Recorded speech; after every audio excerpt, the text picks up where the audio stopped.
Hello guys, this is Abhay Agrawal and this is question number 14 from the chapter of rotational mechanics of the questions for short answer। तो ये काफ़ी अच्छा question है। पहले question पढ़ के अपन लोग समझ लेते हैं क्वेश्चन को। तो a rectangular brick is kept on a table with a part of its length projecting out. तो ये जो ब्रिक है वो रेक्टेंगुलर शेप का है, उसका मैं साइड व्यू बनाया हूँ, है ना भाई। और ये इस टेबल के ऊपर रखा हुआ है और कुछ पार्ट उसका टेबल के बाहर हैंग कर रहा है, ठीक है, लटक रखा है। Now if remaining at rest it remains at rest if the length projected is slightly less than half the total length, but it falls down if the length projected is slightly more than half the total length. इसका क्या मतलब हुआ भाई कि अगर अपन इस brick को, ये जो ईटा रखा हुआ है, उसके हाफ पोर्शन से जस्ट ज़्यादा टेबल के ऊपर रखें और जो हैंगिंग पार्ट है वो हाफ से जस्ट छोटा है, ठीक है, तो ऐसे केस में तो ये चुपचाप रेस्ट पे रहेगा। लेकिन अगर हम ऐसा कर देते हैं कि ग्रेटर देन 50%, यानी कि हाफ से थोड़ा सा बड़ा लेंथ को अपन बाहर लटका देते हैं और हाफ से थोड़ा सा छोटा लेंथ को टेबल के ऊपर रखते हैं, तो ऐसे केस में ये गिर जाता है। ऐसा क्वेश्चन में लिखा हुआ है और ये एक्चुअल में होता है। अब बोला है कि गिव रीज़न, तो गिव रीज़न कैसे देंगे भाई अपन, देखते हैं। मैं सबसे पहले एक काम करता हूँ कि मोर देन 50% को टेबल के ऊपर रखता हूँ। तो यहाँ पर डायग्राम को थोड़ा सा अपने को एडिट करना पड़ेगा।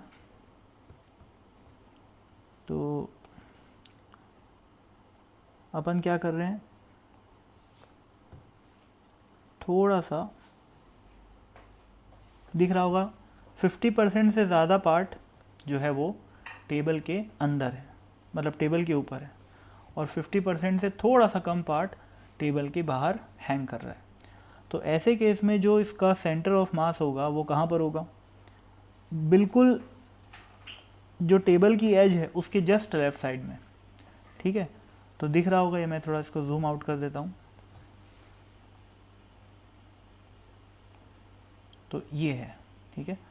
अब अगर मैं नॉर्मल रिएक्शन, अब मैं mg की बात करूँ तो mg लगेगा यहाँ पर, ठीक है भाई, ये लग रहा है mg।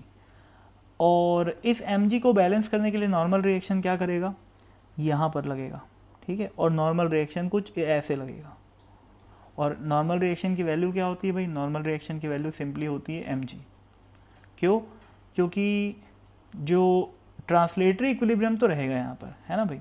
तो नॉर्मल रिएक्शन mg के बराबर लगेगा ताकि y डायरेक्शन में नेट फोर्स ज़ीरो रहे।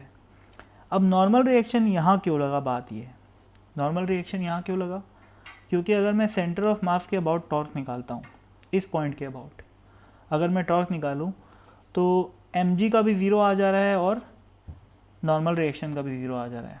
क्यों, क्योंकि दोनों ही फोर्स उस पॉइंट के अबाउट, मतलब जिस पॉइंट के अबाउट अपन टॉर्क निकाल रहे हैं, यानी कि सेंटर ऑफ मास, उस सेंटर ऑफ मास से ही पास हो रहे हैं। तो जब कोई फोर्स उसी पॉइंट के अबाउट पास हो, उसी पॉइंट के थ्रू पास हो रहा हो जिस पॉइंट के अबाउट अपन टॉर्क निकाल रहे हैं, तो उनका टॉर्क ज़ीरो हो जाता है।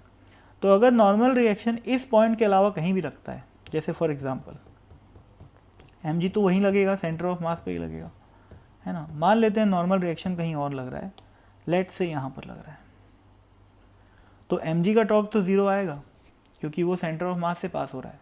पर क्या नॉर्मल टॉर्क का ज़ीरो आ सकता है, नहीं आ सकता, क्योंकि वो mg से पास ही नहीं हो रहा है, ठीक है। मान लेता हूँ मैं यहाँ लग रहा है नॉर्मल रिएक्शन, यहाँ ना लग के यहाँ लग रहा है, तो भी टॉर्क ज़ीरो हो सकता है क्या, नहीं हो सकता, ठीक है। तो नॉर्मल रिएक्शन की हमेशा यही कोशिश रहती है कि भाई वो एक ऐसी जगह में लगे जहाँ पर टॉर्क बैलेंस हो जाए और टॉपलिंग ना हो, बॉडी टॉपल ना करे, ठीक है। तो ये तो हो गई एक एनालिसिस, जब ब्लॉक का, इस ब्रिक का 50% से ज़्यादा हिस्सा, 50% से ज़्यादा हिस्सा, ये वाला जो हिस्सा है वो टेबल के ऊपर है, तो वो नहीं गिरता। उसकी वजह मैं बता दिया, क्योंकि नॉर्मल रिएक्शन कहाँ लगता है, यहाँ पर लगता है, ना यहाँ ना यहाँ, ठीक है, एग्जैक्टली सेंटर ऑफ मास के नीचे लगता है। तो ये हो गई एक केस। अगला केस अपन बनाते हैं जिसमें अपन नॉर्मल इस ब्रिक का 50% से बड़ा हिस्सा बाहर की तरफ रखेंगे, है ना। तो बना लेते हैं भाई डायग्राम उसका।